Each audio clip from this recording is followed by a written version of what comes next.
बिनु पद चलई सुनई बिनु काना, कर बिनु करम करई विधि नाना। बिना पग के चलता है और बिना कान के सुनता है और बिना हाथ के सब कर्म करता है।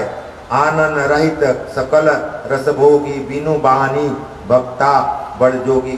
कहता है कि वैसे है बिना हाथ पैर की, आत्मा का हाथ पैर नहीं होती है लेकिन सब काम करता है, नहीं रहते हुए भी कर देता है। तू नहीं रहेगा तो कामे नहीं होगा ना, तो कुछ नहीं है फिर भी सब कुछ करने वाला वही है। माता जी ने स्तुति की, प्रभु मेरे लिए, वो चतुर्भुज रूप में आ गए। अब कहते माता जी ने स्तुति की, प्रभु मेरे लिए आप बालक बन जाइए, मुझे माता कहकर पुकारिए। माता जी को उन्होंने दिखाया कि वे परमात्मा हैं, उनका चतुर्भुज स्वरूप अदृश्य हो गया और छोटे छोटे 2 हाथ और बालक के रूप में बैठे। और माता जी कौशल्या जी कह रहे हैं कि नहीं, ये रूप नहीं, हमारा चतुर्भुज रूप नहीं, आप बालक बन जाइए और उनकी माँ कहिए। तो प्रभु माँ की इच्छा को मानकर चतुर्भुज समाप्त करते हैं और 2 हाथ वाले छोटे छोटे बालक बन जाते हैं, माँ उनके गोद में चले जाते हैं। ये सारे प्रथम गणपति की पूजा की गई। दान तो जब जन्म हो गया तब प्रथम गणपति की पूजा की गई। दान तो इतना दिया गया कि सारी अयोध्या में कोई भी दरिद्र न रहा। इतना दान किया गया कि सारी अयोध्या में कोई दरिद्र नहीं रहा। वशिष्ठ ने वेद मंत्रों का उच्चारण करके मानसिक अभिषेक किया। दशरथ जी अंतःपुर में आए।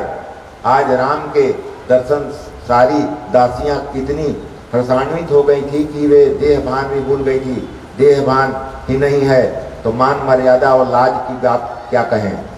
परमानंद हो गया। देव गंधर्व आदि भी सूक्ष्म रूप से पुत्र राम के दर्शन कर रहे हैं। ये सब गंधर्व और देवता भी आ गए हैं कि प्रभु आ गए हैं धरती पर उनके दर्शन करने के लिए। राम जन्म से सभी देवों को आनंद हुआ, किंतु एक चंद्र को दुख हुआ, चंद्रमा को दुख हुआ। रामलीला के दर्शन से सूर्य नारायण आनंद से स्तब्ध होकर स्थिर हो गए।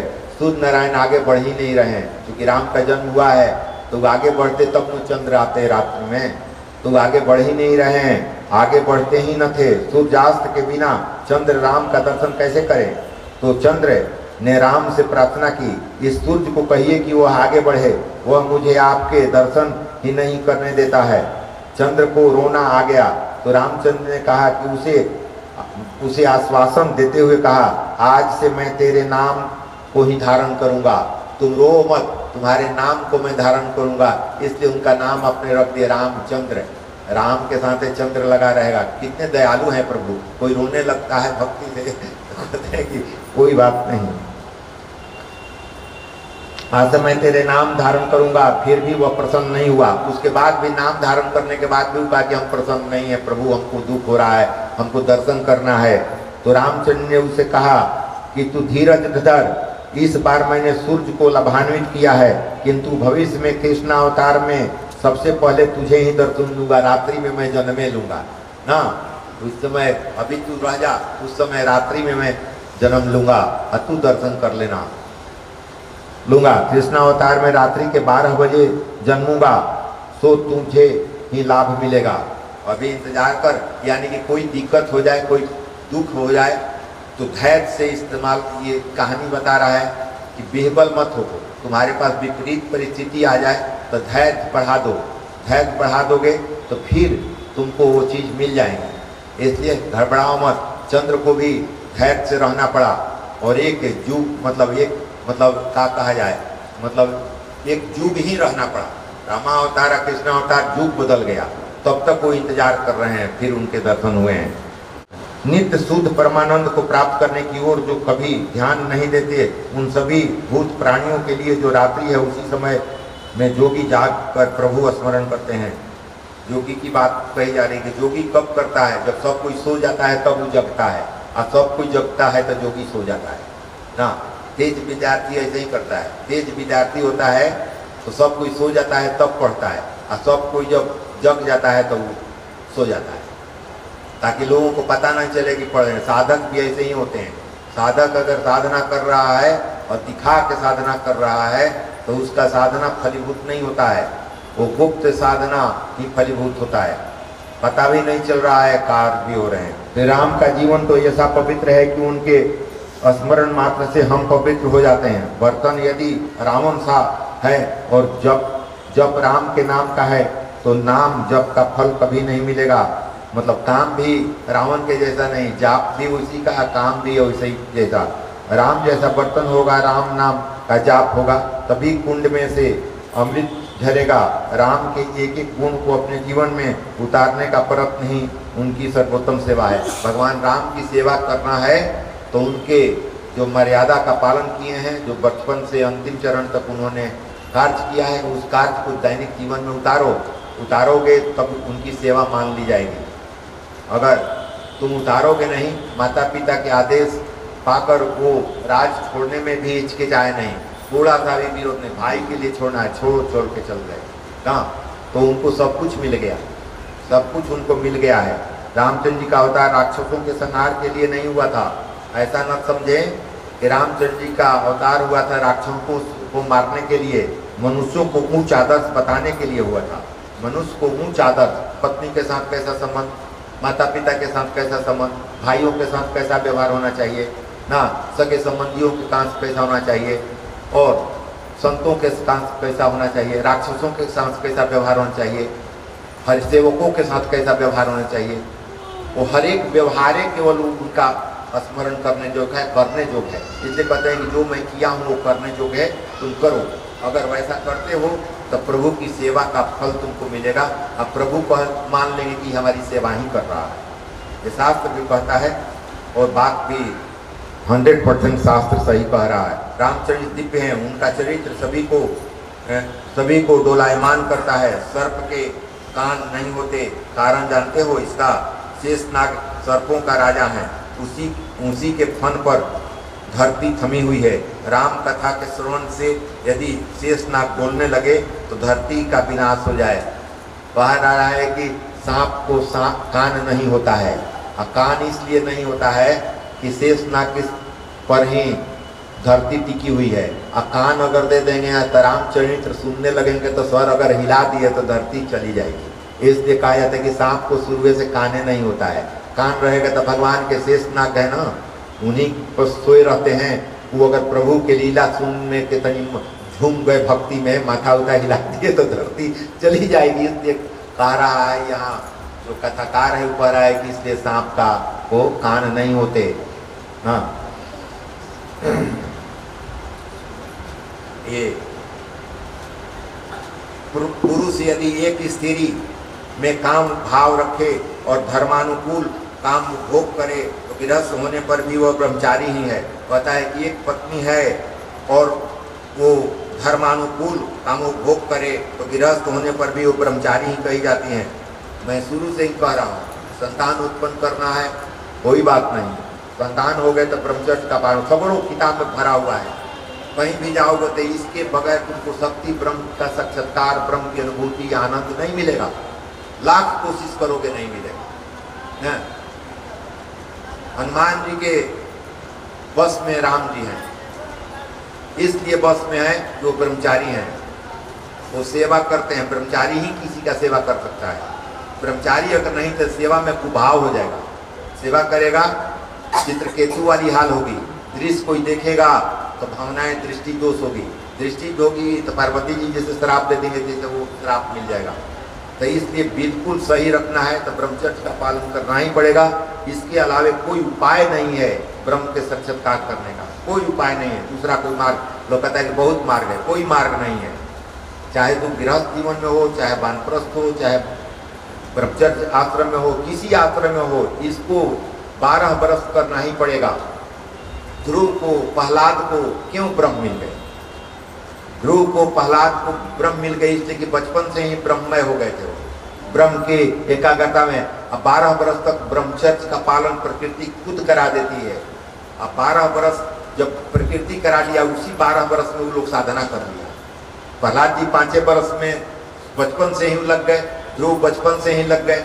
जितने हैं बचपन से लग गए तो उनको पता ही नहीं चला कि हमको मेहनत करना पड़ा ब्रह्मचर्य के पालन का। फिर भक्ति लग गई तो अपने समन हो गया, खान पान भी फल फूल रह गया, सब कुछ वैसा ही मिल गया। तो खान पीन सही करना पड़ेगा, अब ब्रह्मचर्य का पालन करना ही पड़ेगा।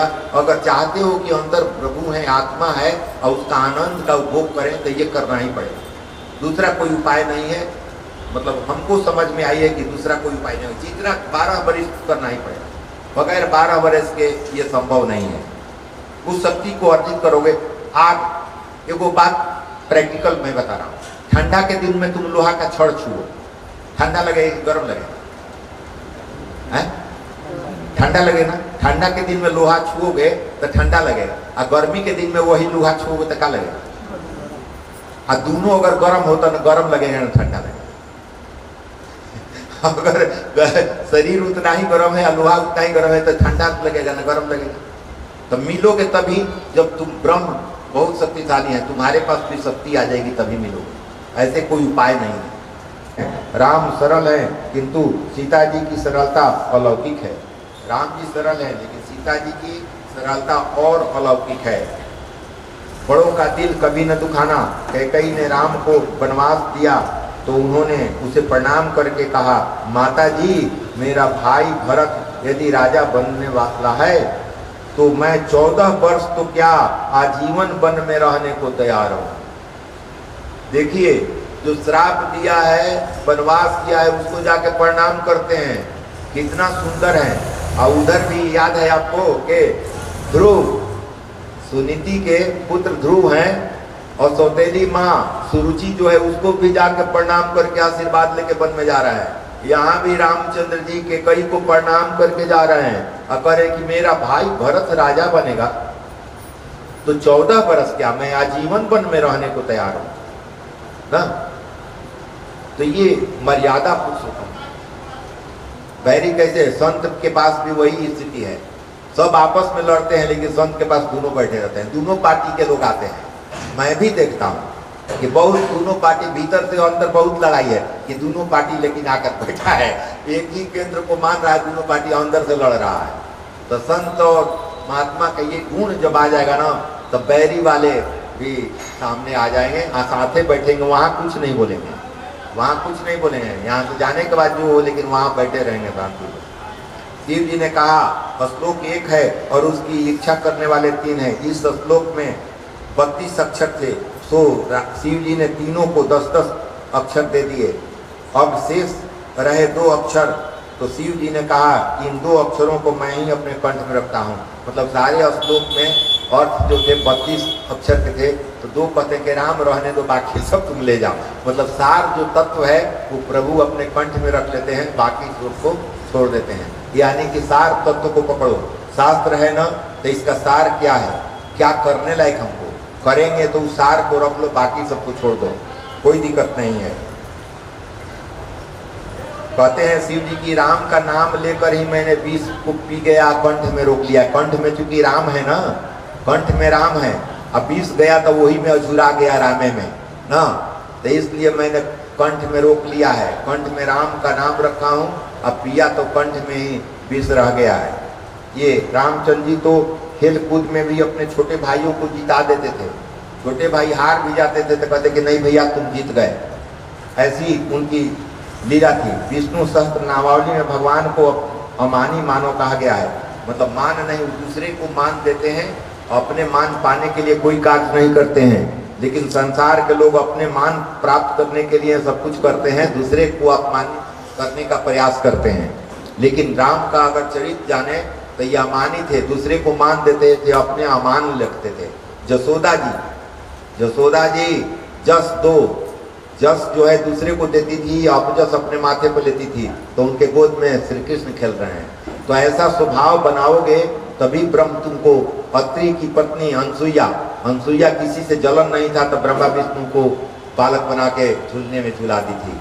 जसोदा जी जस दूसरे को दे रही हैं, अपजस अपने ले रही हैं, तो कृष्ण भगवान खेलने लगे। यहाँ सब वही है, भाव वही है, वैसा करोगे तो ये संभव है और करने लगे। कन्हैया की वाणी को कोई बांध नहीं सकता, एक एक गोपी को उन्होंने बांध लिया। ये सब कृष्ण से प्रार्थना करती हैं कि हमें छोड़ दो, तो कन्हैया कहता है कि मुझे तो मेरी माँ ने बांधना ही सिखाया है, छोड़ना तो सिखाया ही नहीं।